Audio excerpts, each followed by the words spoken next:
Our first guest today is Ashley Morgan with Novant Health Brunswick Medical Center. Well, welcome to the show, Ashley. It's such a pleasure to have you here. Thank you. Good to be here. Good.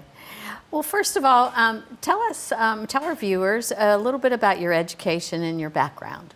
I got my bachelor's and master's degrees from Western Carolina in the big town of Cullowhee. After I graduated, I moved back home to Kernersville and worked in several skilled nursing facilities in the Winston-Salem area.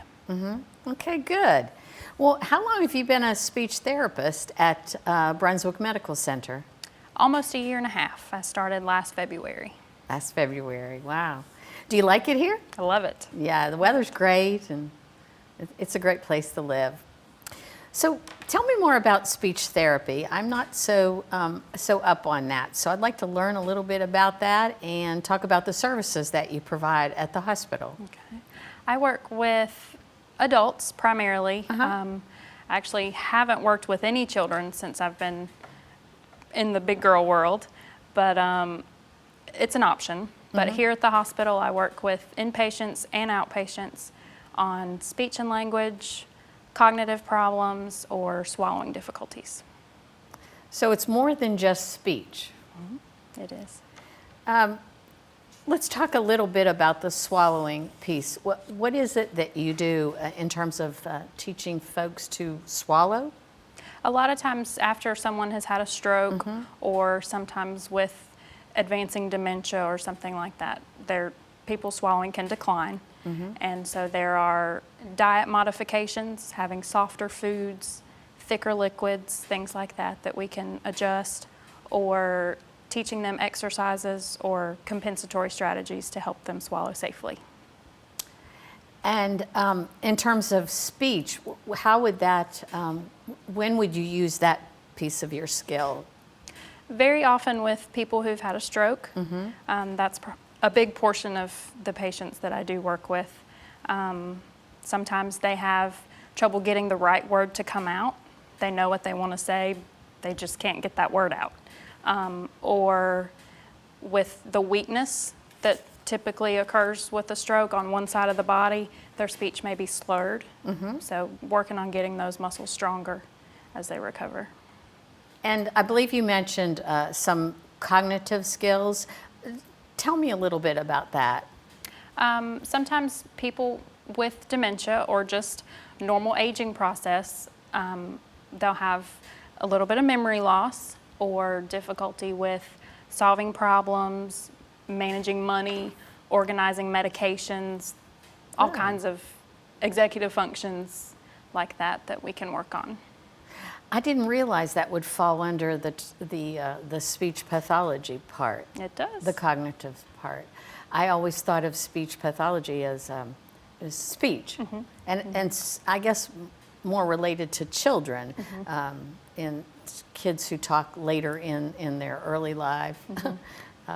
That was what I always thought of. So I was surprised to hear about the cognitive piece as well as the swallowing. Right. Now, what kind of test would a patient have to go through to determine if they have swallowing issues?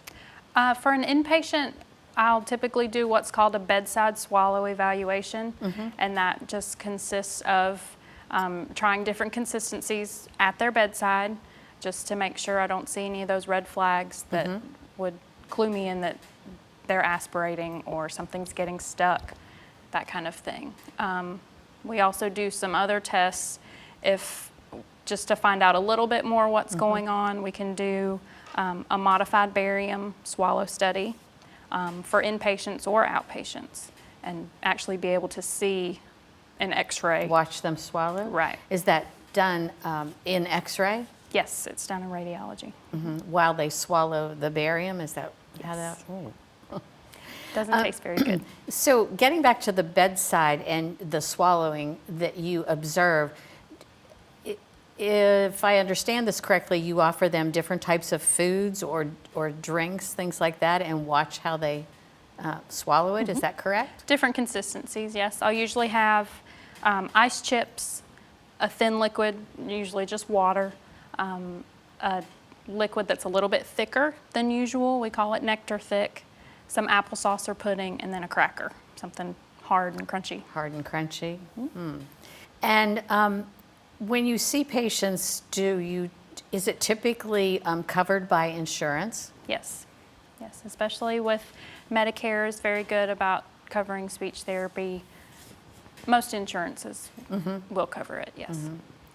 Well, how about referrals? How would a patient, if they think they may have a problem, or you have a loved one at home, maybe an elderly relative that you're taking care of, and you think that they might benefit from your services, how would they go about getting an appointment, or how's that done? Would they work through their primary care? I do need a doctor's order, so they would need to speak to their physician and have them fax me an order along with just a little bit of basic information, and then I will contact the patient or appropriate family member and get them scheduled for therapy. And that would be the same process for inpatient, I assume, that you would, the hospitalist or the provider that's taking care of that patient would then contact you, and you would come in and begin the treatment of that patient. Yes. Or if nursing, sometimes they'll come to me and say that they think a patient is having trouble swallowing or something like that. And then I can, of course, contact the doctor and ask for an order. And then once the patient's discharged from the hospital, they can continue to follow up with you on an outpatient basis. Is that correct? That's great. Now, I know we've talked about the referral process and how to get the patients in to see you, but one thing I wanted to cover is if you're caring for perhaps an elderly family member at home, I wonder, are there warning signs that we should maybe look for in terms of their speech or swallowing? What might be some warning signs for us to look for? Typically with swallowing, there is, of course, coughing Right. that would let you know that something is probably going down the wrong way. There's also throat clearing, a change in vocal quality if after they take something to drink and then they go to speak to you and their voice sounds wet, it sounds gurgly. Oh, That's a clue that it's probably going the wrong way. If they're getting pneumonia frequently, if food or drink is being aspirated and going the wrong way into your lungs, it can often develop into pneumonia. So those can all be red flags as far as swallowing is concerned. With speech and language, any kinds of change, if they don't sound the same, if they're having trouble getting words out, if you hold up a pen, they know what this is, they just can't get that word out. For cognitive issues, things like memory, you know, our brains age like the rest of our body, so there is a normal little bit of memory loss that often comes with normal aging. But things like completely forgetting that you've even made a doctor's appointment, you know, not just forgetting what time it is, putting your keys in a completely odd place. You find them in the freezer. We all lose our keys. That's pretty normal. But yeah, I do a lot. Right, but putting them in bizarre places, that kind of thing. Okay. So. How about children? When should a child start to talk, and when should we become alarmed about them not talking? Typically, for very young children, if they're 1 year of age, their utterances are about one word.